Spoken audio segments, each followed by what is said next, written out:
So a while back, I did a review of this ramp. It's the PetSafe Extra Long Telescoping Dog Ramp, and I got a comment on that video, and you know what? After reading it, I actually kind of felt the same way.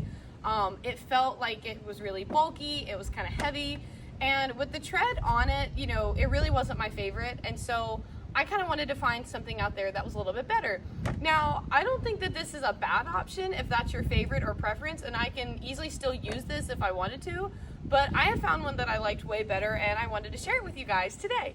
So this is the WeatherTech Portable Pet Ramp, and I'm going to share all about it and its features and show the differences between the WeatherTech ramp and the PetSafe ramp, so you can choose which one is best for you and your dog. So in case you're new here, my name's Caitlin. I'm a pet vlogger from Central Florida, and I love sharing all things product reviews, canine enrichment, canine fitness, treat recipes, and I also love sharing things for cats and equestrians. So if that sounds really fun to you, I'd love for you to be part of my possum community. Go ahead and hit the subscribe button so you can see my weekly videos about all of that fun content and more. So one of my first favorite features of this ramp, is that it actually has a weight limit for 300 pounds. It looks like he galloped up it.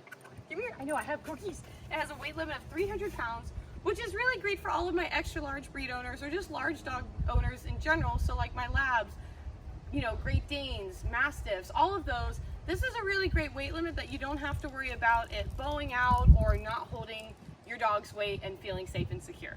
All right, so the next feature that I love about this is the traction surface. This is what really sold me. So this actually has a skid resistant surface with traction pads that are molded into the ramp to keep your dog safe as they go up and down. Then size wise of this, it actually measures about 15 inches wide and it's 67 inches long. So your dog has plenty of room to get in and out. And I think this height itself is perfect for SUVs. And just for reference, I have a Nissan Rogue. Found it in 2017, if that gives you guys a good reference as to how this fits in your car. So the next thing I really like about this ramp is actually how lightweight it really is. So this ramp itself is only 16 pounds, but it honestly feels way lighter than that. Like I do, you know, I do work out and stuff like that, but like you don't have to be strong to feel like this is lightweight, in my opinion. And then what's also really great too is it does fold easily in half and it folds inwards. That's actually my fiance's favorite part about this. It's that way it feels like you have way more space, and this really fits in the car nicely. I'm obviously not going to put it in there because I have a very amazing weasel in the car, but this slides and fits the width of my Rogue, which has always been one of my biggest struggles with this car. Is even though the trunk space is great compared to some of the other SUVs at the time when I bought it, I struggled to fit a lot of things in here, like my soft-sided dog crate. If you guys have seen that review on my channel, if not, check it out. It's one of my top-rated videos. But certain things do and don't fit in my car. This fits fantastic. So if you kind of struggle with that sometimes with your SUV and portable dog gear, or just anything traveling with your dogs, you'll really like this. And then price-wise, this is $134.99, and it's made in the US. So two really great things. I think it's a really good price point for what you get. It is cheaper than some options, but also more expensive than others, but it just depends on what you're looking for. So now what I really want to do is I'm going to grab that PetSafe ramp that I have right here, and I want to just do a quick comparison of the two. So again, you can actually see which one you need, know what you want, and then I'm also going to do a quick demo at the end in case you didn't see that video first of how to teach your dog to use a ramp, because not every dog just runs up it like Diesel does, especially on their first try. Okay, so I've got the PetSafe ramp. Let's go ahead and do our quick comparison. So they both have the same weight limit of 300 pounds. The difference in weight of these actual ramps, the PetSafe is 18 pounds, whereas the WeatherTech is 16. And I will say this is a heavy 18 pounds. Like I say, that one feels super lightweight. And I don't just mean it's lightweight in comparison to this one. Like this one, it's just a lot heavier. Like it feels like it's like 20 pounds plus versus 18. So just something to keep in mind. The traction surfaces are actually very different. I know I just showed you that one, so I'm not going to revisit that one, but I am going to zoom in or come in closer so you can actually see this.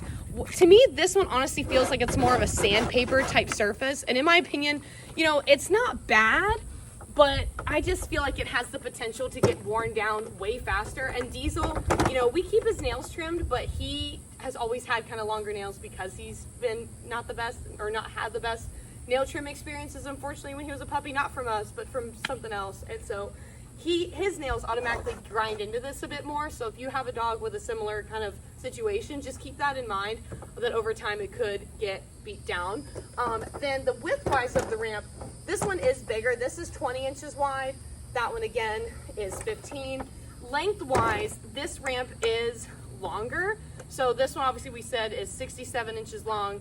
This one reaches kind of beyond that. So I would feel like if you had something more than just an SUV, or if you wanted something a lot longer to get in, you could use this one. Or if you have a truck, I feel like this one will give you a little bit extra height. I believe this one's 87, but I'm just gonna double check that, but I'll have it on the screen so you guys can see.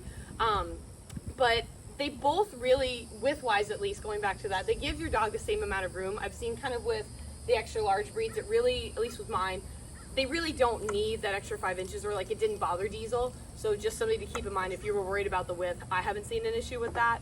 And then storage-wise, I know I mentioned that fits better in here.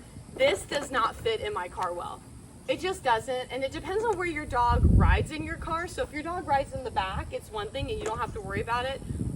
You could easily put this on the floor of the back seat, which I put that in this video of this ramp that I did the review of.